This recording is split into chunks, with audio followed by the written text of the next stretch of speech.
అందరికీ హాయ్ అండి, welcome back to our channel. ఈరోజు మన వీడియో టైటిల్ వచ్చేసి మా అత్తగారింట్లో ఒకరోజు. మా పిల్లలకి ఇలా హాలిడేస్ స్టార్ట్ అయినాయో లేదో మేమైతే వైజాగ్ వెళ్ళామండి. వైజాగ్ దగ్గర పెందుర్తిలో మా అత్తయ్య గారు వాళ్ళు ఉంటారనమాట. మేము వైజాగ్ వెళ్ళింది వచ్చేసి ఆల్మోస్ట్ ఏప్రిల్ ఎండింగ్ అండి, అంటే మే స్టార్టింగ్ అవుతున్నప్పుడే వెళ్ళాము. సో ఎండలకి మేము అస్సలు ఇంట్లో పడుకోలేక డాబా పైన పడుకునే వాళ్ళం అనమాట. సో ఎర్లీ మార్నింగ్ లేవగానే ఈ వీడియో షూట్ చేశాను. ఐ థింక్ అరౌండ్ 5:30 ఆ టైంకి ఏమో షూట్ చేశాను. అందుకనే క్లైమేట్ చాలా బాగుంది.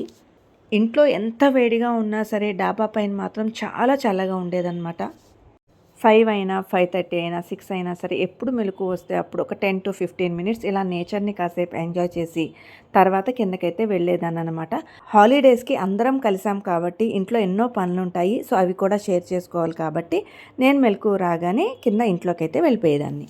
మేము కంప్లీట్గా 1 వీక్ ఉన్నాము మా అత్తయ్య గారి ఇంట్లో. కానీ ఒక్కరోజు మాత్రమే నేను మార్నింగ్ లేచినప్పటి నుంచి ఆల్మోస్ట్ లంచ్ వరకు మేము ఏం ప్రిపేర్ చేసుకున్నామో వీడియో తీయగలిగాను. నేను ఏ రోజైతే ఈ వీడియో షూట్ చేశానో ఆ రోజు మార్నింగ్ 6 o'clockకి నేను కిందకు వచ్చేసరికి మా తోటి కోడలు మా మరిది కోసం ఎగ్ కర్రీ వండుతుంది. అలాగే మా మరిది కోసం అని చెప్పేసి కొద్దిగా రైస్ కూడా వార్చి పక్కన పెట్టేసింది. ఇక ఎగ్ కర్రీ వచ్చేసి స్టవ్ మీద ఉడుకుతుంది. నాకైతే కిచెన్లో స్టవ్ దగ్గర ఇలా చక్కగా ఒక విండో ఉండి వెంటిలేషన్ కానీ సూర్యరశ్మి కానీ ఇంట్లోకి వస్తూ ఉంటే నాకు భలే ఇష్టం అనమాట. కానీ మనకి హైదరాబాద్లో అపార్ట్మెంట్స్ వచ్చిన తర్వాత ఇలా అయితే మిస్ అవుతున్నాము. కానీ మా అత్తయ్య గారి ఇంట్లో ఈ సన్ రేస్ని బాగా ఎంజాయ్ చేశాను. మా మరిది వచ్చేసి మార్నింగ్ 7 o'clockకే డ్యూటీకి బయలుదేరిపోతాడండి. తన కోసం వచ్చేసి మా తోటికోడలు మార్నింగే లేచి బ్రేక్ఫాస్ట్ అండ్ లంచ్ ప్రిపేర్ చేస్తుంది. లంచ్ కోసం అని చెప్పేసి ఎగ్ కర్రీ అలాగే రైస్ కూడా వండేసిందండి. ఇప్పుడైతే బ్రేక్ఫాస్ట్ కోసం మినపట్టులోకి కాంబినేషన్గా శనగపిండి చట్నీ చేస్తుంది.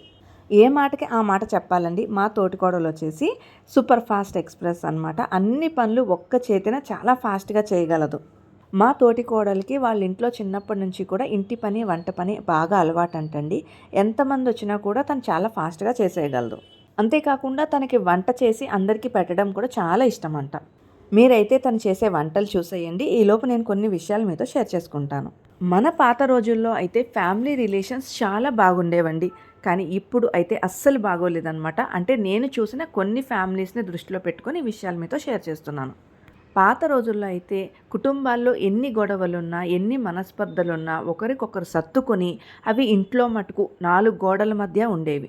ఇప్పుడైతే అలా కాకుండా పక్కింటి వాళ్ళకి ఎదురింటి వాళ్ళకి మన ఇంట్లో విషయాలు చెప్పే అంత దారుణంగా ఉన్నాయి పరిస్థితులు.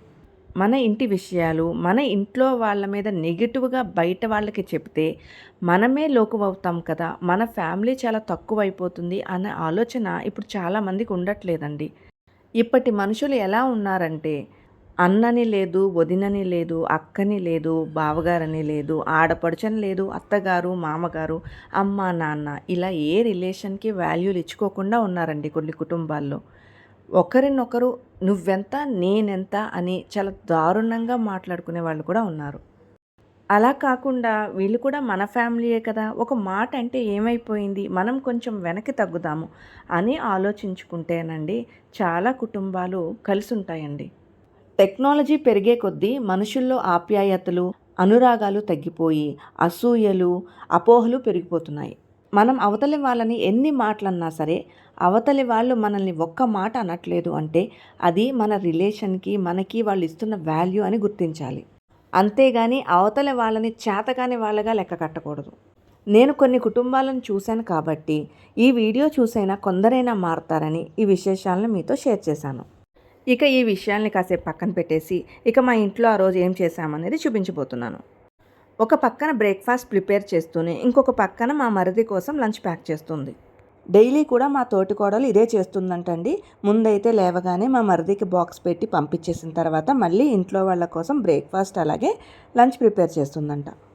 ఇక మా వారు వచ్చేసి పుట్టింటికి వెళ్ళి చాలా రోజులైంది కదా, ఇక మా అత్తయ్య గారి చేత ఆయిల్ మసాజ్ చేయించుకుంటున్నారు. తన పని అయ్యేలోపు నేనైతే వాషింగ్ మిషన్ ఆన్ చేసి సింక్లో కొద్దిగా గిన్నెలు ఉంటాయి అవి కూడా తోమేసి గదులైతే ఊడ్చేశాను. ఇక మా మరిది ఆఫీస్కి వెళ్ళిపోయిన తర్వాత మా తోటికోడలు మా కోసం అయితే మైసూర్ బోండాలు వేస్తుంది. మా మరిదికి ఇడ్లీ పిండితో ఇందాక రొట్టె వేసి ఇచ్చింది. కొంతమంది మినప దోశ అంటారు, లేకపోతే లావుగా వేస్తే మినప రొట్టె అంటారు, లేకపోతే కొన్ని ప్లేసెస్లో దెబ్బ రొట్టె అని కూడా అంటారండి. సో ఇంకా పిండి మిగిలితే అందులో కొద్దిగా మైదా పిండి కలిపేసి ఇన్స్టెంట్గా మైసూర్ బోండాలు వేసింది. ఈ లోపు నేను మా మావయ్య గారికి రాగి జావ పెట్టేసి మా వారికి టీ కూడా పెట్టాను. పిండిలో ఇప్పుడు ఆనియన్స్ కూడా యాడ్ చేసి స్టవ్ మీద డీప్ ఫ్రైకి సరిపడా ఆయిల్ పెట్టుకుని ఇప్పుడైతే తను మైసూర్ బోండాలు వేస్తుంది. నేనైతే ఈ వీడియో తీసిన రోజు అన్నీ కూడా షార్ట్ క్లిప్స్ కింద తీశాను. ఎందుకంటే ఎక్కువసేపు తీస్తే బాగుండదు, అలాగే తనకి హెల్ప్ చేయడానికి ఉండదని కొద్దిగా బిట్స్గా షూట్ చేశాను. నేను ఇందాక వీడియోలో మెన్షన్ చేశాను కదా, మా తోటి కోడలు సూపర్ ఫాస్ట్ ఎక్స్ప్రెస్, అన్ని పనులు కూడా చాలా ఫాస్ట్గా చేస్తుందని చెప్పేసి నేను ఇలా వీడియో తీసేలోపు టక 4 బోండాలు వేసేసింది. నాకు ఈ మైసూర్ బోండా అంటే చాలా ఇష్టం అండి. మా అమ్మ వాళ్ళ ఇంటి దగ్గర ఉన్నప్పుడు కూడా అడిగి మరీ వేయించుకుంటూ ఉంటాను. మీలో ఎంతమందికి మైసూర్ బోండా ఇష్టమో నాకు కామెంట్ సెక్షన్లో కామెంట్ చేయండి. వేసేవి వేస్తూ ఉండగానే మా అత్తయ్య గారికి మామయ్య గారికి సర్వ్ చేసి పిల్లలకి పెట్టేసి తర్వాత మేమందరం కూడా తినేసాము. బ్రేక్ఫాస్ట్ అయిపోయిన తర్వాత నేను మా హస్బెండ్ బయటకు వెళ్ళి సొంట్యం కోడి తీసుకొచ్చాము. సొంట్యం కోడి అనేది ఒక రకమైన కోడి అండి. ఈరోజు మా ఇంట్లో చికెన్ వండుకుందామని ప్లాన్ చేసుకున్నాము. అసలు ఈ సొంట్యం కోడి అంటే ఏంటి, ఈ కర్రీ మా అత్తయ్య గారి స్టైల్లో మేము ఎలా వండాము, ఇదంతా కూడా నేను ఒక వీడియో పోస్ట్ చేశాను. ఇంకా చూడని వాళ్ళు ఎవరైనా ఉంటే ఒకసారి చూడండి. నేను లింక్ వచ్చేసి డిస్క్రిప్షన్లో ఇస్తాను. ఈ వీడియో మీకు నచ్చినట్లయితే లైక్ చేయండి, షేర్ చేయండి, అలాగే తప్పకుండా మన ఛానల్ని అయితే సబ్స్క్రైబ్ చేసుకోండి. అలాగే నోటిఫికేషన్స్ కోసం పక్కనున్న బెల్ ఐకాన్ని యాక్టివేట్ చేసుకోండి. Thanks for watching. Meet you in the next video. Bye.